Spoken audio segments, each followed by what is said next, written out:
Hey, what's up? Subscribe to the channel. Uh, Drop a like, comment. Uh, just started to make these videos on sports, and hopefully, I'm gonna start to load more talk about different topics, mainly NBA, NFL, and maybe some boxing, MMA, possibly some other sports. But I just wanted to get into this the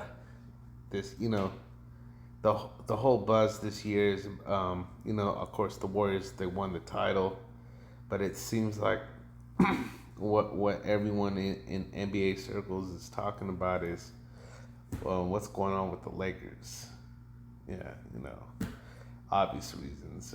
You got LeBron, and then obviously it's the Lakers, so they're always going to be a topic of discussion, particularly for hoop heads. So I just wanted to lay my thoughts out there to talk about, so the big buzz is that Kyrie is probably going to be signing or being traded to the Lakers. It may not happen. Most likely, it looks like it is going to happen based on what I've been reading online and watching other YouTube channels that seem to know what's going on with the situation. But I think if let's assume that the trade goes down, so then you got these three people as the core of your team. So do I think how's that team going to shape up? It all depends. Honestly, the key to this, and I know Darwin Ham alluded to this in his press conference. Honestly, this team is going to go as far as AD takes them. I know the main person, people are going to talk about is, LeBron and also Kyrie as well. But, Kyrie kind of comes with his own baggage as well. I know Kyrie's somewhat polarizing. Some people, they completely support him, and some people um, they have certain disagreements with him or about him, I should say. But I honestly think this is gonna come down to AD, and the team is gonna go as far as AD takes them.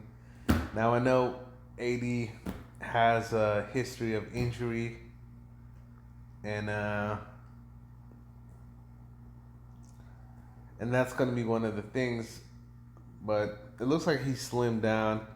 Maybe this year, he'll be more hungry, and I honestly feel if they are healthy, they can make a deep playoff run. I wouldn't put them as the favorites. There's a lot of good teams in the league. Obviously you got the Warriors. I think the Clippers are definitely if Kawhi and PG are healthy, and with their deep supporting cast, I definitely think probably I'll still give the slight edge to the Warriors because they won the championship, but I think the Clippers are right there. I think they can be a really, really, championship contender, or at least make it to the finals or the Western Conference Finals, and also the Warriors. And then, you got Phoenix. Obviously, they signed, they matched the contract for Aiden. I know there was speculation that KD was going to come over there, but by them matching that salary, I don't think KD's going to go there. So, but I still think that team is really good, and a lot of these deep playoff runs always comes down to who's the most healthiest team. I'm just talking for the basis of this conversation to assume that all teams are healthy, even though I know that's not the case, and injuries and things like that definitely determine who ends up becoming the champion. I mean, it's you can just go down the history of the NBA, and it's pretty much been like that. Um, but yeah, so I think they can contend and definitely make it to the playoffs and possibly you know maybe get to the second round or even go further than that depending on you know how they play. But I, I think this is really gonna come down to AD because he's the best talent on that team, and I think he does pretty much on both ends of the court, and you know, and I know obviously LeBron is still great, but he's getting up there, year 20. Um,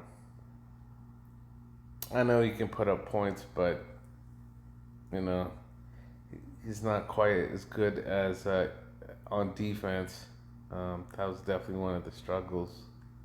I do think them having Darvin Ham, I think he's gonna have a more of a control of the team. I think that's one of the issues with Frank Vogel. I think Frank Vogel's a pretty good coach, but you got to have that command. He seems like he was kind of kissing butt to LeBron a lot in the press conferences. I mean, this is just my opinion. I could be wrong, but from what I've seen and I feel like I think for a coach needs to stand up to LeBron and and it looks like Darvin Ham. He don't look like he's afraid of anyone on that team. Not saying that Frank Vogel was scared of anyone on that team, but I mean, I kind of saw the writing on the wall with Frank Vogel because he didn't get to pick his own staff. I mean, I don't think he wanted Jason Kidd. I think the Lakers picked Jason Kidd and other members of his staff. So, but with Darvin Ham, they seem to give him more control. So I think the only one they retained from last year was Phil Handy, who, ironically enough, was on the Cavaliers 2016 team, I believe, and I think he was pretty close with Kyrie, from from what I understand. So it'll be interesting. Um, but yeah, I think it's gonna come down to AD. If AD's healthy and AD could play like a top five, top three player, we'll see. I mean, like I said, I think the West is definitely deep. So there's a lot of really, really good to great teams out there. So we'll see. But I think they'll have a better season. Well, they had a pretty horrible season this last year, so I don't think they can get any worse unless players are injured. Then it can get worse, but I think they can only get better depending on health. And honestly, it I'll say it again. It all comes down to AD. I know some LeBron fans don't want to hear that, but the truth is, it's gonna come down to AD. Yeah, you can't really rely on a 2020. Well, I think he's gonna be like 38 years old. Uh, I don't think you can expect him to carry. I'd be surprised if LeBron plays more than 50 games, to be honest. Uh, Anyways, tell me what you guys think. I've been kind of rambling on too long. I'll try to start posting more videos. Hopefully, I can get some subscribers. So if anyone that wants to talk sports,